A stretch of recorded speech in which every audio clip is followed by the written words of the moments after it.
Good morning बच्चों। 10th maths के आज के क्लास में आप सब बच्चों का स्वागत है। पिछले दिनों हम ठोस आकृतियों के क्षेत्रफल एवं आयतन के अंतर्गत बेलन देख रहे थे। हम बेलन के अंतर्गत कुछ एग्जाम्पल्स और एक्सरसाइज से क्वेश्चन देख लिए थे। आज हम कुछ और महत्वपूर्ण क्वेश्चन देखते हैं बेलन से संबंधित। एक क्वेश्चन है प्रश्नावली 2 का 9वां। एक बेलन का आयतन 3080 घन सेंटीमीटर है और ऊंचाई 20 सेंटीमीटर है, तो बेलन की त्रिज्या ज्ञात कीजिए। दिया है बेलन की ऊंचाई 20 सेंटीमीटर। यहाँ पर क्वेश्चन में दिया हुआ है, देखिए कि उसकी ऊंचाई 20 सेंटीमीटर है तथा दिया है बेलन का आयतन बराबर 3080 घन सेंटीमीटर। आयतन का सूत्र हमको पता है, पाई आर स्क्वायर एच बराबर 3080। अब यहाँ से हम आर का मान पता है तो एच निकाल सकते हैं, एच का मान पता है तो आर निकाल सकते हैं। तो आपको आर पूछा गया है, मैंने स्पष्ट एच दिया होगा और एच का मान दिया है 20 सेंटीमीटर, तो एच का मान यहाँ रखेंगे और वहाँ से निकालेंगे आर। पाई का मान रखेंगे 22/7 गुणित आर स्क्वायर का आर स्क्वायर हमको ज्ञात करना है और एच का मान दिया है 20 बराबर 3080। अब यहाँ से आर स्क्वायर निकालेंगे, यानी इधर जो कटेगा कटाएंगे तो यहाँ पर कोई चीज़ कट नहीं रही है। 7 से 22 नहीं कटेगा ना 20 नहीं कटेगा, तो हम आर स्क्वायर निकालेंगे। ये जो 22 और 20 ऊपर है यानी कि गुणा है, इधर आके भाग, और नीचे में 7 भाग है उधर जाके गुणा। तो देखिए आर स्क्वायर बराबर 3080। अब 22 और 20 ऊपर में गुणा है, नीचे आके भाग हो जाएगा, 22 और 20 नीचे चला जाएगा और 7 नीचे है वो ऊपर, गुणित 7। अब इसको कटा के हम आर स्क्वायर का मान पहले प्राप्त करेंगे और आर स्क्वायर का मान मिलेगा तो फिर आर का मान निकालेंगे। तो यहाँ पे जो करता है उसको हम कटा लेते हैं। जैसा कि देखिए सबसे पहले 0 से 0 कैंसिल। अब यहाँ 2 बचा तो 308 2 से कटने वाला है, तो 2 1 कम 2, यहाँ कटेगा 2 1 कम 2, 1 बचा 10 हो गया, 2 पंचे 10 और 2 चौक 8, ऊपर 154 और नीचे 22। 154 और 22 दोनों 11 से कटने वाले हैं, 11 दूने 22 और ये 11 1 कम 11 और 4 बचा, 11 चौक 44। फिर 2 से भी कटने वाला है, 2 1 कम और 2 सत्ते। तो स्पष्ट रूप से दिख रहा है आपको कि आर स्क्वायर बराबर मिला 7 गुणित 7, दो चीज बचा यानी कि 7 का वर्ग। तो स्पष्ट है कि यहाँ आर का मान कितना आएगा, 7। दोनों तरफ स्क्वायर स्क्वायर है, कट जाएगा, या कहना चाहिए कि आर स्क्वायर हट कर उधर वर्गमूल हो जाएगा, तो 49 का वर्गमूल 7। तो इस प्रकार से हमको मिला आर का मान। यही पूछा गया था आपको, बेलन की त्रिज्या। अब हम देखते हैं नेक्स्ट क्वेश्चन, प्रश्नावली 2 का लास्ट क्वेश्चन 16। यहाँ कहा गया है कि बेलन का आयतन और वक्र पृष्ठ का क्षेत्रफल क्रमशः 24,750 घन सेंटीमीटर और 3,300 वर्ग सेंटीमीटर। कहने का मतलब 24,750 ये बेलन का आयतन है और 3,300 ये बेलन का वक्र पृष्ठ है। ये दोनों आपको दिया हुआ है क्वेश्चन में। आगे बेलन के आधार की त्रिज्या यानी कि आर और ऊंचाई यानी कि एच ज्ञात कीजिए। दिया है बेलन का आयतन यानी कि पाई आर स्क्वायर एच बराबर 24,750 घन सेंटीमीटर। उसी प्रकार से दिया है बेलन का वक्र पृष्ठ। बेलन का वक्र पृष्ठ 2 पाई आर एच होता है, इसके बराबर दिया हुआ है 3,300 वर्ग सेंटीमीटर।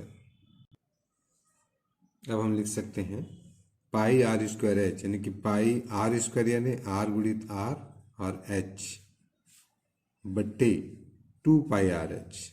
दोनों के लेफ्ट साइड को डिवाइड करेंगे, इक्वल टू इसका मान है 24,750 बट्टे इसका मान है 3,300। अब हम इसको कटाएंगे और कटाने के बाद आपको किसी एक का मान मिलेगा। देखते हैं यहाँ पर एच से एच कट गया, एक आर से एक आर कट गया, पाई से पाई कट गया, लेफ्ट में बचा ऊपर में आर और नीचे में 2, r/2। यहाँ पर नीचे में दिख रहा है, देखो ऊपर में बचा एक r, नीचे में बचा 2, तो r/2 लेफ्ट में बचा। अब राइट में देखते हैं, ये 0 से 0 कैंसिल, ये 330 है, 2 से कटेगा, यहाँ कटाएंगे, 2 1 कम 2, 2 छक्के 12 और 2 पंछे 10। अच्छा सॉरी, ये कटने वाला है, यहाँ पे 2 नहीं है, 2 का गुणज 2 4 6 8 नहीं है, 5 से, तो ये दोनों 5 से कटने वाले हैं, तो हम 5 से कटाते हैं।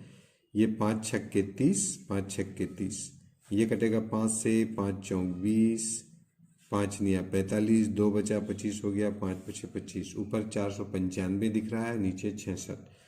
ठीक, अब हम जानते हैं कि इनको जोड़ने से 9 5 14 और 4 18, मतलब 3 से कटेगा, ये भी 3 से कटेगा। ठीक, तो यहाँ से 3 से कटाते हैं हम, 3 दूने 6, 3 दूने 6, ये 22 हो गया, और ये कट के हो गया 3 1 कम 3, बचा 1 19 हो गया, तो 3 छक्के 18, बचा 1 15, 3 पंछे 15। 11 से कटेगा ये 11 दूने, और ये कटेगा 11 1 कम 11, 5 बचा 55 हो गया, 11 पछे 55, तो ये आपको दिख रहा है 15/2। दोनों तरफ ये 2 2 कैंसिल हो गया, तो r का मान आपको मिला 15। तो पहला चीज मिल गया, r का मान। आपको पूछा गया था कि बेलन के आधार की त्रिज्या ज्ञात कीजिए, तो वो आ गया 15। अब ऊंचाई पूछा है, तो इस r का मान वक्र पृष्ठ में रख देंगे तो भी ऊंचाई मिल जाएगा, आयतन में रख देंगे तो भी ऊंचाई मिल जाएगा, दोनों में से कहीं भी रखेंगे हम तो आप h का मान निकाल सकते हैं। तो हम रखते हैं वक्र पृष्ठ में, तो आगे r का मान वक्र पृष्ठ में रखेंगे। चूंकि ऊपर दिया हुआ है कि बेलन का वक्र पृष्ठ 2πRh बराबर 3300, यहाँ पर हम जो मान पता है उसको रखते हैं, तो जो बचा है वो निकल आएगा। तो यहाँ 2 का 2, पाई का मान 22/7, r का मान 15 और h हमको निकालना है, तो h 3300। अब यहाँ h रखेंगे, अब बाकी सब उधर ट्रांसफर करेंगे, तो ये हो जाएगा h बराबर, तो ऊपर में जो राशियाँ हैं वो गुणा के रूप में है, इधर आके भाग हो जाएगा, तो ऊपर में आपको दिखाई दे रहा है 2 22 और 15, इधर नीचे आएगा, तो 3300/2 22 15, और 7 नीचे है, लेफ्ट साइड में भाग है, तो उधर जाके गुणा, तो ये ऊपर 7। अब इसको आसानी से कटा के h का मान प्राप्त कर सकते हैं। तो हम इसको कटाते हैं, देखिए ये 5 से कटेगा, 5 दिया, ये भी 5 से कटेगा, 5 छक्के 30, 5 छक्का 30, 5 शून्य 0। ये 3 से कटेगा, ये भी 3 से कटेगा, 3 1 कम 3, ये कटेगा, 3 दूने 6, 3 दूने 6, 3 शून्य 0, 220 बन गया। फिर ये कटेगा, ये 22 है और ये 220 है, तो 22 1 कम और 22 दाहम। फिर कटेगा 2 1 कम, 2 पंछे। ठीक है, तो आपको ध्यान से देखने पर मिलता है कि यहाँ h बराबर, देखिए ऊपर में क्या क्या बचा, ऊपर में बचा 5 गुणित 7, नीचे में कुछ नहीं बचा, यानी कि 35, तो ऊंचाई आ जाएगा 35। इस प्रकार से h बराबर हो गया 35। मात्रक जो भी दिया इसको लिख लेंगे, तो यहाँ मात्रक दिया है सेंटीमीटर, तो ये 35 सेंटीमीटर, ऊपर में जो त्रिज्या दिया है r15, वो भी सेंटीमीटर। तो इस प्रकार से ये प्रश्नावली 2 का 16वां क्वेश्चन, जिसमें त्रिज्या और ऊंचाई पूछी गई थी। और ये क्वेश्चन आपके दिसंबर के असाइनमेंट में भी आया हुआ है, तो आप यहाँ से हेल्प लेके बना सकते हैं उसको। ओके, अब ठोस आकृतियों के क्षेत्रफल एवं आयतन में सबसे पहले हम देखे थे घन और घनाभ, आज हम देखे हैं बेलन। बेलन के बाद अगला शंकु है, लेकिन अभी इस बार सिलेबस से शंकु को हटा दिया गया है, इसलिए शंकु हम नहीं देखेंगे। शंकु के बाद दिया हुआ है गोला, तो गोला देखना है अभी आपको। तो आपको पूछा जाता है कि गोलाकार आकृति कुछ चीज़ें बताओ, तो अक्सर बच्चे कंफ्यूज हो जाते हैं वृत्त और गोले में। तो वृत्त और गोले में क्या डिफरेंस है देखते हैं हम थोड़ा।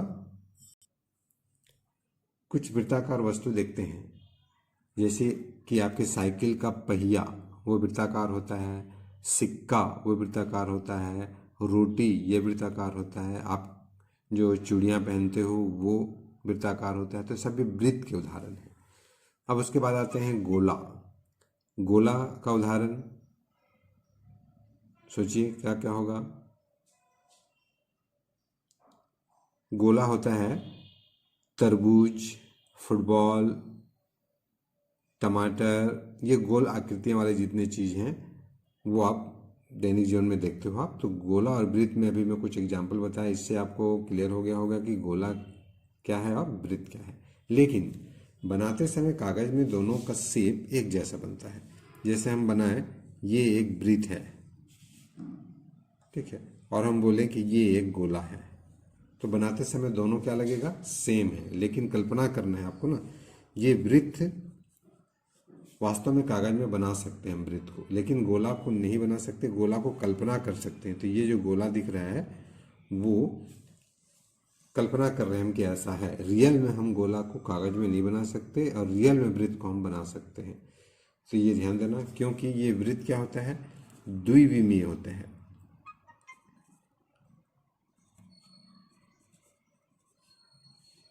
मतलब इसकी लंबाई और चौड़ाई होती है, और गोला होता है त्रिविमीय। आगे क्लास में डिटेल में पढ़ोगे आप। तो त्रिविमीय जिसमें लंबाई, चौड़ाई और ऊंचाई भी होता है। तो गेंद की ऊंचाई भी होती है। देखो जमीन में रखे हो तो गेंद लगभग 10 सेंटीमीटर ऊंचा या 5 सेंटीमीटर ऊंचा ऐसा कुछ होगा, उसका ऊंचाई भी होगा, लेकिन वृत्त की ऊंचाई नहीं होगी। तो मैं आशा करता हूँ कि आप वृत्त और गोला में डिफरेंस समझ चुके होंगे। आपको 10वीं में इसके पहले चैप्टर में वृत्त पढ़ने को मिला था, वृत्त से संबंधित प्रमेय वगैरह भी पढ़ लिए थे हम। आज हम गोला देखते हैं। गोले के अंतर्गत हम दो चीज पढ़ेंगे, गोले का पृष्ठीय क्षेत्रफल और गोले का आयतन। गोले का पृष्ठीय क्षेत्रफल मतलब जो गोले का ऊपरी सतह है जिसको हम छू पा रहे हैं उसका क्षेत्रफल।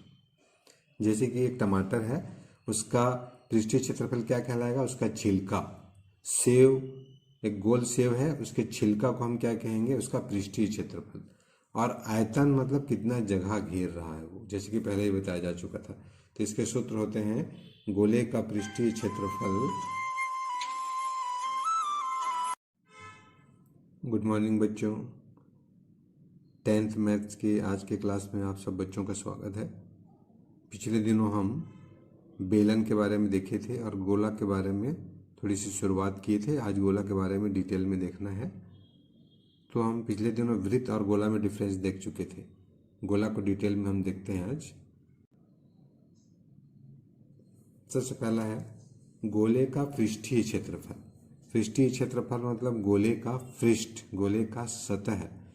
जैसे हम कल्पना करते हैं गोल सेव की, तो जो सेव का छिलका वाला भाग है, सेव का जो ऊपरी भाग है यानी कि छिलका वाला भाग, उस छिलके को, इस छिलके के क्षेत्रफल को हम बोलते हैं पृष्ठीय क्षेत्रफल। और वो सेव जितना स्थान घेर रहा है वो कहलाता है आयतन। तो उसका पृष्ठीय क्षेत्रफल निकालते हैं सूत्र 4 पाई आर स्क्वायर से। पृष्ठीय क्षेत्रफल का सूत्र होता है 4 पाई आर स्क्वायर, और गोले का आयतन निकालने का सूत्र है 4/3 पाई आर क्यूब। ये दोनों सूत्रों से संबंधित आपको गोले से संबंधित क्वेश्चन पूछा जाएगा, तो ये दोनों सूत्र आपको याद रखना है। प्रश्नावली 4 का एक क्वेश्चन है बच्चों। दूसरा क्वेश्चन यहाँ दिया हुआ है, एक ग्लोब का व्यास 14 सेंटीमीटर है। आपको पता है कि ग्लोब कैसा होता है, गोलाकार। पूरे विश्व का मानचित्र एक गोले में प्रदर्शित होता है, जो आप देखे हो स्कूल में। उसका व्यास दे दिया है 14 सेंटीमीटर, लेकिन हमको व्यास नहीं चाहिए, हमको तो गोले का त्रिज्या चाहिए। तो व्यास दिया है तो कोई बात नहीं, व्यास का आधा क्या होता है, त्रिज्या। तो आपको डायरेक्ट त्रिज्या दिया रहेगा तो अच्छी बात है, व्यास दिया है तो भी आप त्रिज्या निकाल सकते हैं। पृष्ठीय क्षेत्रफल ज्ञात कीजिए एवं आयतन भी ज्ञात कीजिए। हमको गोले का दोनों ज्ञात करने के लिए कहा गया है, पृष्ठीय क्षेत्रफल एवं आयतन, और दोनों के लिए आपको त्रिज्या चाहिए। तो देखते हैं आगे। हम दिया है गोले का व्यास बराबर 14 सेंटीमीटर, लेकिन हमें चाहिए त्रिज्या। तो त्रिज्या बराबर होता है व्यास का आधा, यानी कि व्यास बटा 2, यानी कि 14/2। तो 14/2 कटाएंगे तो क्या होगा, 7। तो त्रिज्या आपको दिया है, समझ जाइए, 7 सेंटीमीटर। ठीक है, अब आप पृष्ठीय क्षेत्रफल आयतन निकाल सकते हो। तो आप दोनों सूत्रों को जान चुके हो आप, पृष्ठीय क्षेत्रफल और आयतन, उसकी सहायता से हम दोनों निकालते हैं। गोले का पृष्ठीय क्षेत्रफल होता है 4πr²। तो यहाँ पर हम 4 का 4, पाई का मान होता है 22/7, r का वर्ग यानी कि 7 का वर्ग यानी कि 7 × 7। तो एक 7 कट गया, बचा 4, 22 और 7, तीनों को गुणा कर देंगे तो वो मिल जाएगा आपको क्षेत्रफल। गुणा करने पर प्राप्त होगा 616 वर्ग सेंटीमीटर, क्योंकि क्षेत्रफल है मतलब यहाँ वर्ग लगेगा, इकाई में वर्ग सेंटीमीटर। अब हम निकालेंगे आयतन। गोले का आयतन होता है बच्चों 4/3 πr²। तो फिर हम निकाल लेते हैं ये 4/3 का 4/3, पाई का मान रख देते हैं 22/7, r³ यानी कि 7/3। तो 7/3 यानी 7 × 7 × 7, एक 7 कट गया, ऊपर में बचा 4, 22, 7 और 7। इस 4 को गुणा करेंगे, ऊपर में लिखेंगे, नीचे में केवल बचा 3। तो प्राप्त होगा हमको, तो इनको गुणा करने पर प्राप्त होता है 4312 ऊपर में बट्टे 3। आयतन है इसलिए घन सेंटीमीटर। अगर 3 से कटेगा तो कटा देना है, तो हम देखते हैं कि 3 से नहीं कटेगा। भाग करके आप दशमलव में भी दिखा सकते हैं या यहाँ तक भी रोक सकते हैं, आपको पूरा नंबर मिलेगा। अगला क्वेश्चन है बच्चों प्रश्नावली 4 का तीसरा क्वेश्चन है। एक गोले का पृष्ठीय क्षेत्रफल पता है हमको 154 वर्ग सेंटीमीटर। तो गोले का व्यास ज्ञात कीजिए। जैसे कि हम आपको पहले ही बता चुके थे कि अगर व्यास या त्रिज्या दिया है तो आपको पृष्ठीय क्षेत्रफल पूछा जाएगा, और पृष्ठीय क्षेत्रफल दिया है तो व्यास या त्रिज्या पूछा जाएगा। ठीक है, तो दिया है पृष्ठीय क्षेत्रफल, सूत्र जानते हो आप 4πr²। तो पृष्ठीय क्षेत्रफल के बराबर आपको दिया 154, यानी कि 4πr² के बराबर दिया है 154 वर्ग सेंटीमीटर। अब इसकी सहायता से आप क्या निकालोगे, जैसे कि आप पहले भी बेलन में निकाल चुके हो, त्रिज्या। यहाँ से त्रिज्या निकलेगा, और त्रिज्या का डबल क्या होता है, व्यास। तो वहाँ से आप व्यास प्राप्त कर सकते हो। तो अगला हम निकालते हैं त्रिज्या। तो यहाँ मान रखते हैं 4 का 4, पाई का मान 22/7, r² का r², 154 का 154। अब r² निकालेंगे तो बाकी सभी चीज़ों को ट्रांसफर करेंगे इधर। तो r² बराबर हो जाएगा 154, ऊपर में 4 और 22 है, तो इधर आके नीचे में हो जाएगा वो 4 × 22, और 7 नीचे है, इधर आके ऊपर चला जाएगा, यानी कि गुणा हो जाएगा 7। अब इसको कटाएंगे तो हमको r² आसानी से प्राप्त हो जाएगा, उसके बाद r प्राप्त हो जाएगा। तो इसको कटाना, इस प्रकार के नंबर्स को कटाना आप देख चुके हो। यहाँ भी हम कटाते हैं, देखिए। तो ये 11 से कटेगा, 11 दूने 22, ये भी 11 से कटेगा, 11 एकम 11, 4 बचा, 11 चौक 44। फिर यहाँ पे हम कटाएंगे 2 एक कम और 2 सत्ते। तो आपको ऊपर में दिख रहा है 7 × 7 और नीचे दिख रहा है 4, यानी कि 49/4।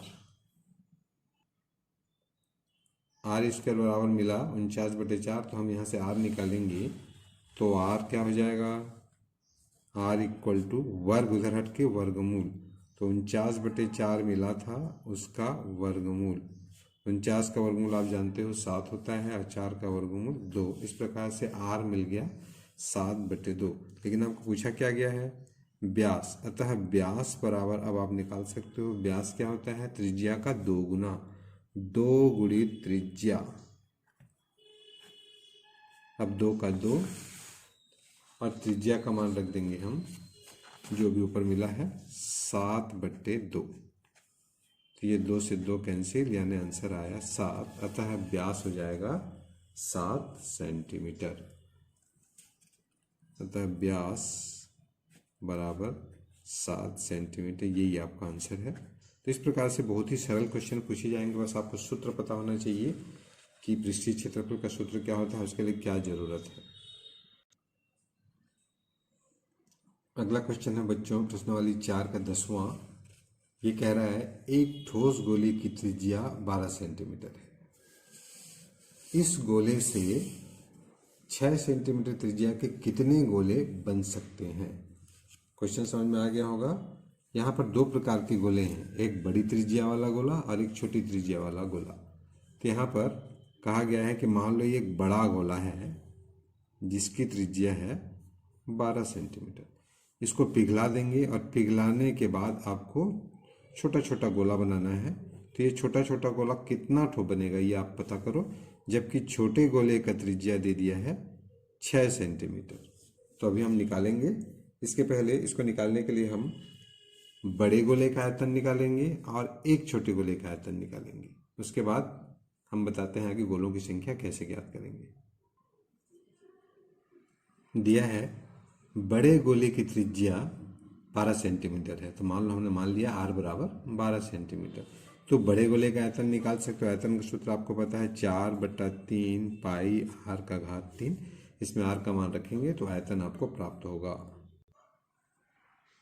तो यहाँ पर हम मान रखते हैं 4/3 का 4/3, पाई का मान पाई ही रखते हैं क्योंकि अभी दोनों कट के मान मिलने वाले हैं। यहाँ पे पाई का मान 22/7 रखोगे तो भी ठीक है, यहाँ नहीं रखेंगे तो भी ठीक। तो हम यहाँ पे नहीं रखते हैं। क्यों नहीं रखते हैं आगे आपको पता चलेगा।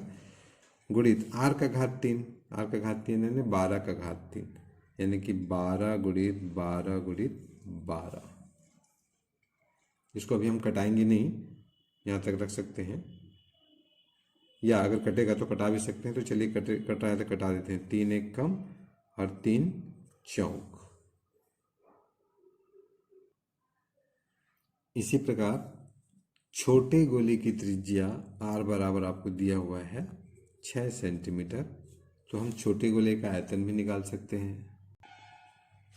अतः छोटे गोले का आयतन हो जाएगा उसी सूत्र से, गोले के आयतन के सूत्र से 4/3 पाई r⁻3।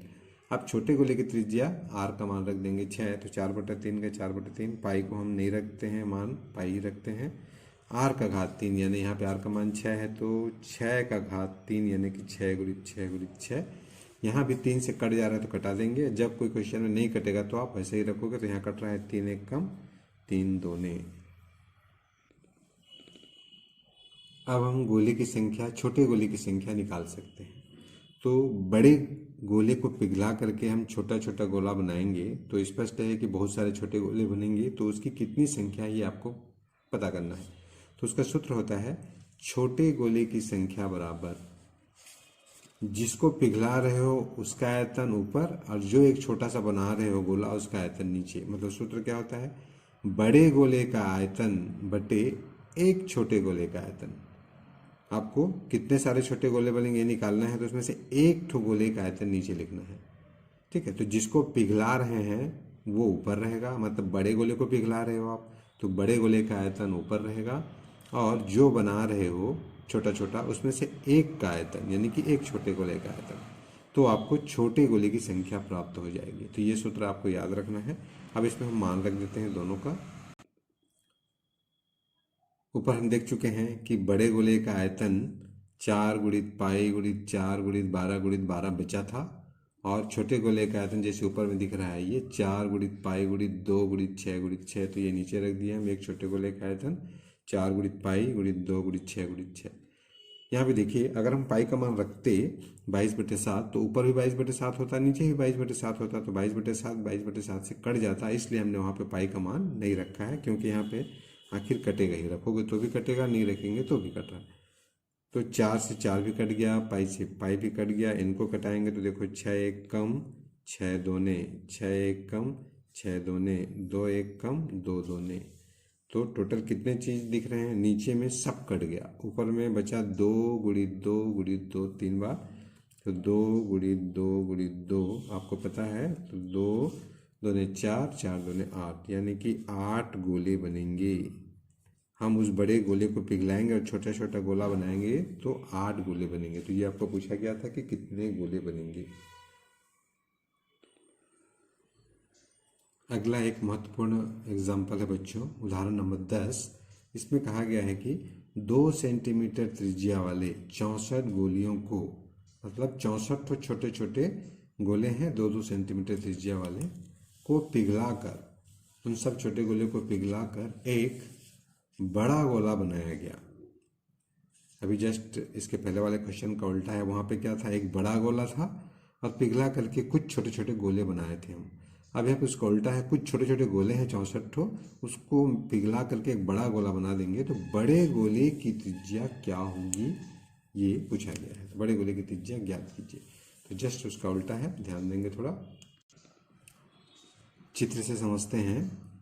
ये कुछ छोटे छोटे गोले हैं 64 ठो, इन सबको पिघला दिए तो स्पष्ट है कि एक बड़ा गोला बनेगा, पिघला करके मिला देंगे तो उस बड़े गोले की त्रिज्या आपको पूछा गया। तो मान लो बड़े गोले की त्रिज्या बड़ा आर मान लिए हम और इस आर का मान निकालना है। अब क्वेश्चन में दिया क्या है उसको देखते हैं।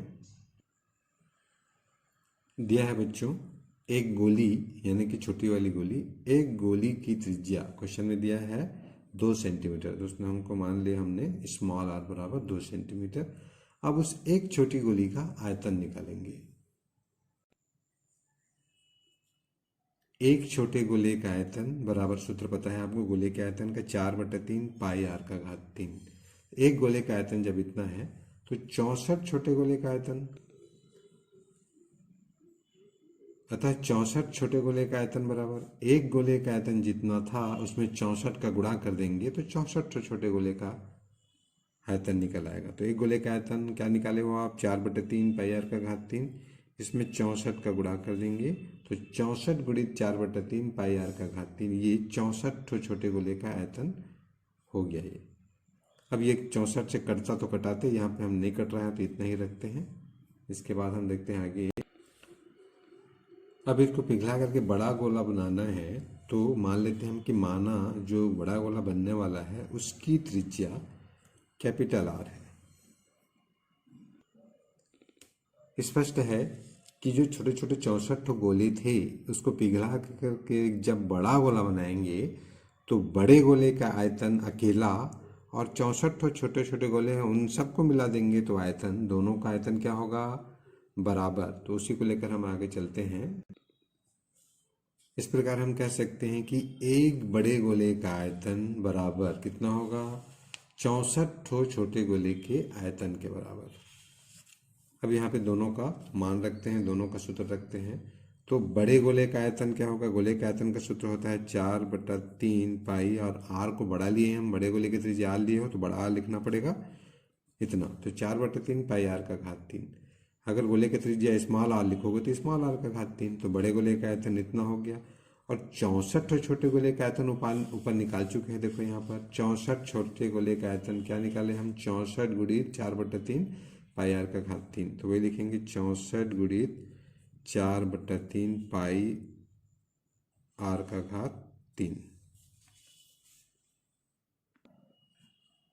अब हम मान रखते हैं इनका, तो ये तो हो गया सेम 4/3 पाई आर का घात 3। अच्छा, पाई का मान 22/7 क्यों नहीं रखे हैं, क्योंकि दोनों तरफ पाई पाई रखे हैं तो वो दोनों कटेगा, 22/7 रखो तो भी कटेगा, इसलिए हमने पाई रखा, इक्वल टू 64 गुणित 4/3 पाई आर का घात 3, छोटे गोले की त्रिज्या, और छोटे गोले की त्रिज्या तो क्वेश्चन में दी है 2 है, तो 2 का घात 3 यानी कि 2 गुणित 2 गुणित 2।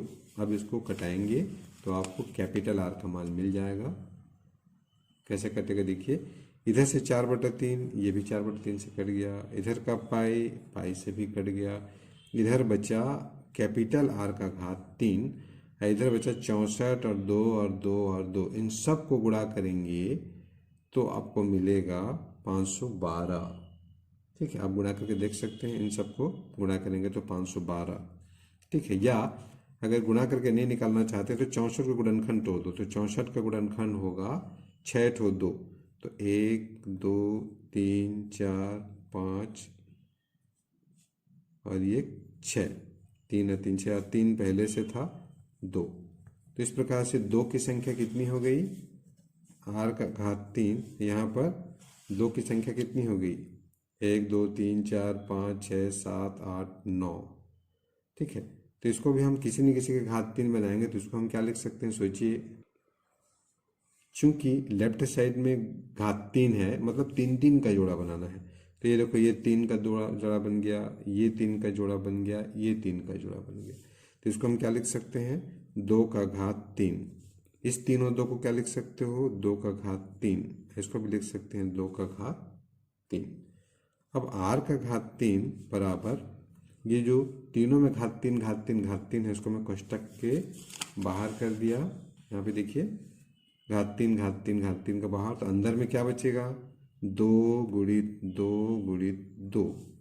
यानी कि r का घात 3 बराबर 2 दूने 4, 4 दूने 8, 8 का घात 3, तो घात तीन दोनों तरफ से कैंसल, तो ये आपको मिलेगा r का मान 8। यानी कि बड़े गोले की त्रिज्या आपको पूछा गया था, तो बड़े गोले की त्रिज्या कितनी होगी, 8 सेंटीमीटर। ये भी एक महत्वपूर्ण क्वेश्चन है। तो बच्चों जितना भी क्वेश्चन यहाँ पे आपको वीडियो में बताया जा रहा है, सेलेक्टेड एग्जाम्पल और एक्सरसाइज, वो सब कभी न कभी एग्जाम में आ चुके हैं, उनकी प्रैक्टिस अच्छे से करनी है आपको। तो इस प्रकार गोले से भी हम कुछ क्वेश्चन देख लिए। अब आप बाकी क्वेश्चनों को गोले का प्रैक्टिस करना है आपको, ठीक है। जो भी क्वेश्चन में डाउट हो वो आप पूछोगे। तो इस प्रकार से आपका ये 15 अध्याय खत्म। अध्याय 15 ठोस आकृतियों का क्षेत्रफल एवं आयतन।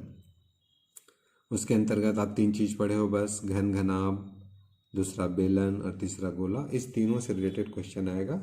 तो अब आप इस चैप्टर के असाइनमेंट के क्वेश्चन भी आप बना सकते हो, ठीक है। तो ओके, आज के लिए इतना। थैंक्स।